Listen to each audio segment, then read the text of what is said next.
Hello, welcome my dear student to today's Daily News Analysis. ये daily news analysis आपका 14 मई 2026 Arunachal times का हम लोग स्टार्ट कर रहा है और ये डिले इसलिए हुआ है because of the ongoing burn हम लोग डेली अपडेट नहीं कर सका है। तो अभी 14 के बाद 15, 16, 17 जितना भी न्यूज़ आपका छूट गया है उसको स्लोली स्लोली हम लोग बोलेगा और अपडेट करते रहेगा, ठीक है। सो पहला news, district administration warns against employing child labour. Now child labour का जो आर्टिकल होता है वो एग्ज़ाम में पूछता है और जैसे आपका एपीएसएसबी हो गया, इवन सिविल सर्विस एग्ज़ाम हो गया, उसमें भी चाइल्ड लेबर को लेके पूछा जाता है, ठीक है। तो ईस्ट सियांग का जो डिस्ट्रिक्ट एडमिनिस्ट्रेशन है वो पासीघाट में एक स्ट्रिक्ट वार्निंग इश्यू किया है कि चाइल्ड लेबर कोई भी छोटा बच्चा जो कम एज का है, below the age of 14 to 16 years, उसको वो कभी भी एम्प्लॉय नहीं रखेगा, ठीक है। तो उसके अंदर में क्या क्या स्टेटरी फ्रेमवर्क्स इन्वॉल्व है वो सब हम लोग देखेगा। जैसे चाइल्ड लेबर एक्ट लोग, इसके अंदर में आपको पेनलाइज किया जा सकता है, आपको जेल भी हो सकता है। कॉन्ट्रैक्ट लेबर एक्ट के अंदर में आपका जो एम्प्लॉयमेंट और कॉन्ट्रैक्टेंट के बीच, एम्प्लॉयमेंट और एम्प्लॉयर और जो एम्प्लॉई है उसके बीच में जो कॉन्ट्रैक्ट होता है उसको भी ब्रीच कर सकता है हम लोग, ठीक है। साथ ही साथ inter state migrant worship act, यहाँ पे safe guard of the worker जो अदर स्टेट से दूसरा स्टेट में काम करने आता है वो सब एक्ट भी लागू होता है, ठीक है। तो इसमें ये आर्टिकल में बेसिकली जो एक्सप्लॉइटेशन टारगेट्स होता है, स्पेशली छोटा बच्चा को लेके फोर्सफुल लेबर या तो उसको सेक्सुअली एक्सप्लॉइट करना या तो बॉन्डेड लेबरेज जो होता है, and as well as wage का जो इनडिस्पैरिटी होता है उसके बारे में ये इश्यू बोला गया है, ठीक है।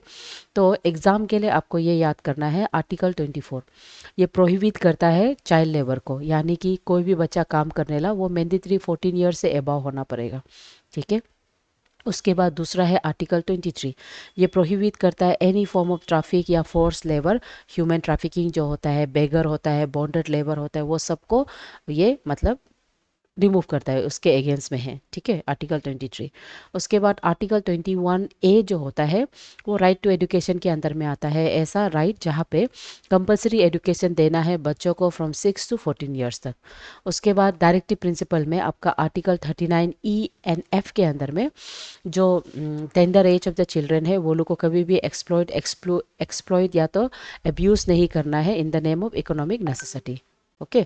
उसके बाद आर्टिकल 42 जो है ये just and human condition provide करना है फॉर ह्यूमन वर्किंग एनवायरनमेंट के लिए विद सेफ्टी प्रोटोकॉल्स होगा। तो क्या क्या एक्ट है हमारे पास, सबसे पहले child and adolescent labour act of 1986। So यहाँ पे ना एक कंप्लीट बैन रखा जाता है for the age, for the for the children under the age of 14 years. लेकिन यहाँ पे कुछ एक्सेप्शनल्स है, एग्जाम्पशंस, जैसे कि फैमिली अगर नॉन हैजरस बिजनेस में करता है, जैसे आफ्टर द स्कूल आवर या तो ड्यूरिंग वेकेशन, तो इसमें बच्चा लोग अलाउ है काम करने में, लेकिन वो नॉन हैजरियस कंडीशन होना है। और उसके बाद inter state migrant worship act, ये आपका 1979 में ज़्यादातर बेसिकली जितना भी इंटर स्टेट के बीच में, स्टेट के बीच में जो वर्कर्स है वो लोग के लिए मैंडेट करता है, ठीक है। उसके बाद दूसरा आता है आपका कॉन्ट्रैक्ट लेबर एक्ट के अंदर में, यहाँ में एम्प्लॉयमेंट कंडीशंस को कॉन्ट्रैक्ट लेबर के साथ रजिस्टर्ड करना है ताकि कोई एक्सप्लॉइटेशन ना हो। And minimum wages act of 1948, ये एक ऐसा एक्ट है जहाँ पे अंदर पे या तो systematic exploitation of the labours जो होता है उसको रिमूव करना, and based on the monthly and based on the types of the work आपका पे स्केल को मतलब फिक्स करना। Next, Rhino worth rupees 1.2 crore seized for arrested.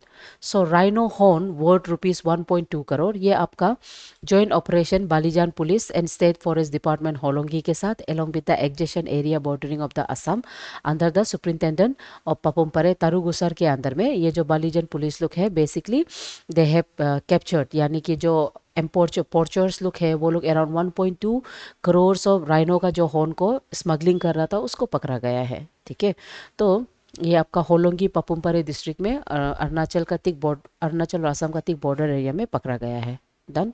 Now rhino से रिलेटेड, यानी कि राइनो या तो कोई भी एनिमल्स जो आपका specially schedule 1 of the wild life protection act के अंदर में आता है, वो लोग का प्रिवेंशन एंड वो लोग का प्रोटेक्शन बहुत इंपॉर्टेंट माना जाता है। ठीक है, तो देयर आर टू ऑर्गेनाइजेशन, जैसे world wide fund for the nature, ये एक इंटरनेशनल ऑर्गेनाइजेशन है जो वाइल्डनेस मतलब एनिमल्स का प्रिजर्वेशन के लिए करता है, किया जाता है। उसके अलावा international union for conservation of nature, ये भी एक इंटरनेशनल ऑर्गेनाइजेशन है जो एनिमल्स को बेस्ड ऑन देयर स्टेटस उसको रेड लिस्टिंग के अंदर में रखता है। ओके, तो वाइल्ड लाइफ प्रोटेक्शन एक्ट ये इंडिया का एक बहुत ही इंपॉर्टेंट लीगल आर्किटेक्ट है जो वाइल्ड लाइफ लोग को प्रोटेक्शन देता है।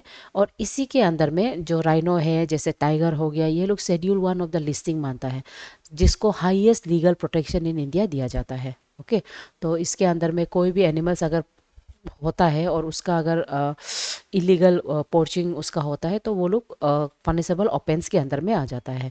तो वो लोग को फाइन के साथ minimum 3 to 7 years of rigorous imprisonment दिया जाता है।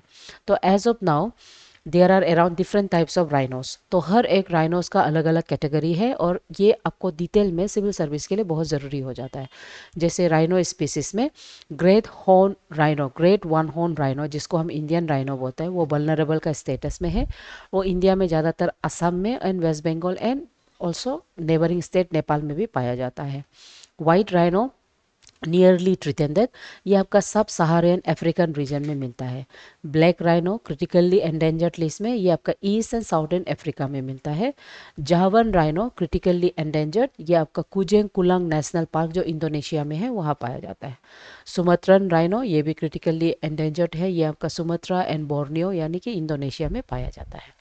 ओके, सो ये उसका कंजर्वेशन स्टेट है। तो नॉर्थ ईस्ट में and as well as India में वेस्ट बंगाल में जादलपारा में है एंड गोरुमारा नेशनल पार्क वहाँ में मिलता है।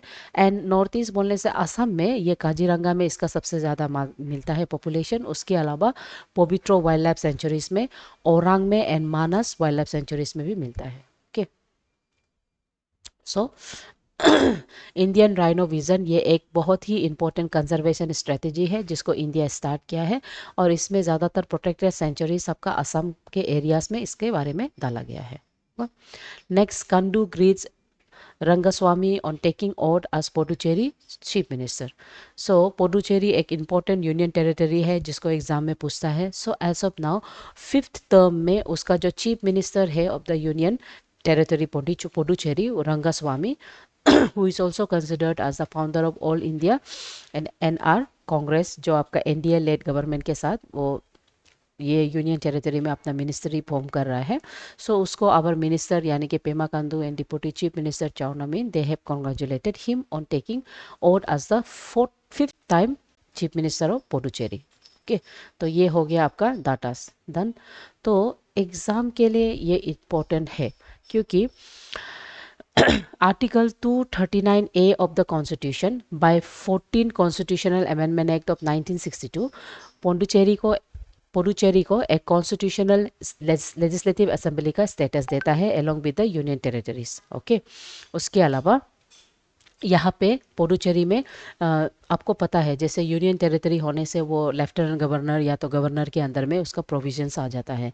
तो पुडुचेरी में लेफ्टिनेंट गवर्नर के साथ साथ उसका जो चीफ मिनिस्टर का पोस्ट भी है और ये आपका 70 कॉन्स्टिट्यूशनल अमेंडमेंट एक्ट ऑफ 1992 के अंदर में आता है।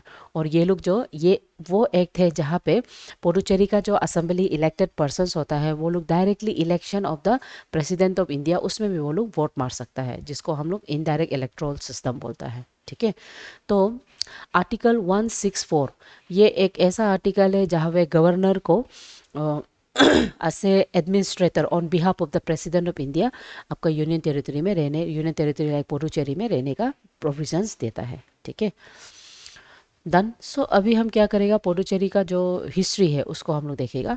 1 नवंबर 1954 ये डेट को आपको याद करना है। इससे बाय किजहुर रेफरेंडम के थ्रू वो जो क्या हो जाता है, एक्चुअल जो एडमिनिस्ट्रेटिव कंट्रोल होता है और पुडुचेरी, कराईकल, माही एंड यामिन ये फ्रेंच गवर्नमेंट से रिपब्लिक ऑफ इंडिया के अंदर में आ जाता है। ठीक है, उसके बाद 16 अगस्त 1962 को दी ज्यूरी ट्रांसफॉर्मेशन होता है, यानी कि legal merger into Indian constitution हो जाता है as a union territory. Done. उसके बाद दिसंबर 28 1962 में कॉन्स्टिट्यूशनल स्टेटस यानी कि यूनियन टेरिटरी का status bye 14 constitutional amendment act के तहत उसको दिया जाता है, जो आपका first schedule of the Indian constitution के अंदर में आता है। ओके, सो 1 जुलाई 1963 उसको union foundation, union territory foundation day of Pondicherry माना जाता है। ठीक है, और हिस्टोरिकल कंटेक्स अगर हम देखें, पौंडीचेरी एक फ्रेंच कॉलोनी है जिसको 1673 में आपका जो फ्रेंच ईस्ट इंडिया कंपनी वो इस्टाब्लिश किया है। ठीक है, from the sultan of Bijapur से लेके इसको इस्टाब्लिश किया है, जिसमें फ्रांसिस्को मार्टिन उसका फर्स्ट गवर्नर होता है। ठीक है ना। उसके अलावा करेंटली उससे पौंडीचेरी से क्या पढ़ना है आपको, 20 सितंबर 2006 में इसका नेम पौंडीचेरी से इसको पोडुचेरी बोल के नया नाम दिया है, इसको पढ़ना है ये वाला। डन। सो अभी हम एमसीक्यूज देखेगा। एमसीक्यू में child and adolescent labour act completely bans the employment of children below the 14 years in all commercial occupation. हाँ, ये तो सही है। Under the amended act the children are permitted to assist in, हाँ ये भी सही है। इंटरस्टेट माइग्रेंट अप्रेंटिस मोर और ट्रू, नहीं ये तो होता नहीं है ना, ये तो बल्कि वो लोग का प्रोटेक्शन के लिए दिया जाता है। तो अभी ऑप्शन क्या होगा, 1 and 2, दैट मीन्स ये। Which article of Constitution of India explain prohibit employment of children below the age of 14 years? ये तो सीधा आपका आर्टिकल 24 है ना। 23 मतलब exploitation. Following the Amendment Wildlife Conservation Act of 1972 in recent year, the greater one-horned rhinos is listed under which schedule and what is the INC red list status? ये लोग schedule 1 के अंदर में vulnerable के अंदर में आता है ग्रेट हॉर्न राइनो। उसके बाद राइनो से related Pobitora wild life sanctuaries, highest rhino population, yes. Manas की site for the Indian rhino, ये भी सही है।